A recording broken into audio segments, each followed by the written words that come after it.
I want to read you something that happened just a few hours ago, and it may have been because of the incredible reporting by Steve Helling.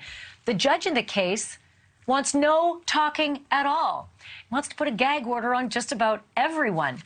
We have a First Amendment right. He can't gag me. He can't gag a lot of people, but the judge in the case, she can actually gag people who actually work for the court, officers of the court, attorneys on the case, prosecutors on the case, attorneys for the families, attorneys who are tangential to the parties in this case, witnesses in this case, and a lot of people. So a tougher gag order was just issued in the last few hours, making it harder to get these details.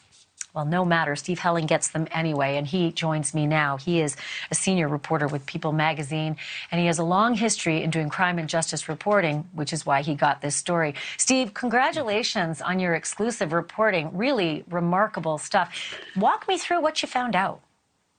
Well, yes. I started speaking to, as you and I both did, we tried to reach as many people as we could who used to work at, the Mad Greek restaurant.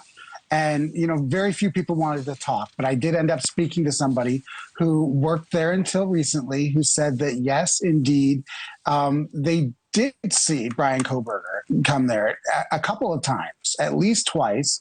And the only reason why he stood out was not because he was being creepy, not because he was doing anything weird, but he's such a strict vegan that he was requiring that he wanted to make sure that all of his food had not come in contact with animal products. So that's why he stood out, because he had a special request with his order. And yes, he was there. We don't know who waited on him. We don't know if that's where he met, a couple of the victims, but we know that he at least went there to eat a couple of times. And we know that Maddie and Xana Kernodle and Mogen were both servers at that restaurant. We can also say this, Steve's work is particularly good because many of the folks who work at the Mad Greek restaurant have met together and agreed as a unit not to speak to the press. They've also been asked by the police not to speak to the press. So the person that you spoke with was somebody who is just outside of that circle, who had just worked there and clearly still had this intelligence, but wasn't sort of bound by that that codified agreement that they all had together. But here's what's interesting. I think it was an aunt or an uncle or maybe a couple of aunts of Bryan Kohberger who said many weeks ago that one of the strange personality traits that their nephew had was that he did not want to eat out of any pots that had once been used to even cook meat. So he had that tendency in the family in Pennsylvania that his vegan diet was so strict, he had to have new pots. They bought new pots and pans if he was going to be coming for dinner.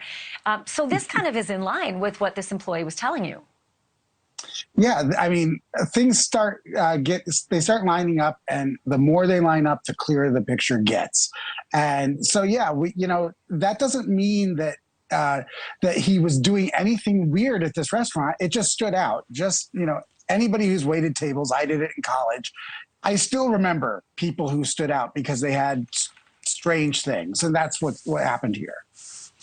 So I want to ask you about the messaging in just a moment, but I'm looking at your piece, and I'm actually looking at the Reddit account at the same time that allegedly belongs to Bryan Kohberger. If you do a lot of the side-by-side comparison, one of the Reddit accounts called Inside Looking, many have pointed to the fact that this appears to be Bryan Kohberger, and the person who goes under the handle Inside Looking insisted that M+X were the killer's targets. That would be Maddie and Xana, who both worked at the Mad Greek restaurant. So once again, the pieces start to line up. Back to the Mad Greek. What was it that he was ordering there? Because you never know. There could be a small detail that speaks volumes. He was a vegan, and they are one of very few restaurants in the area that serve vegan food.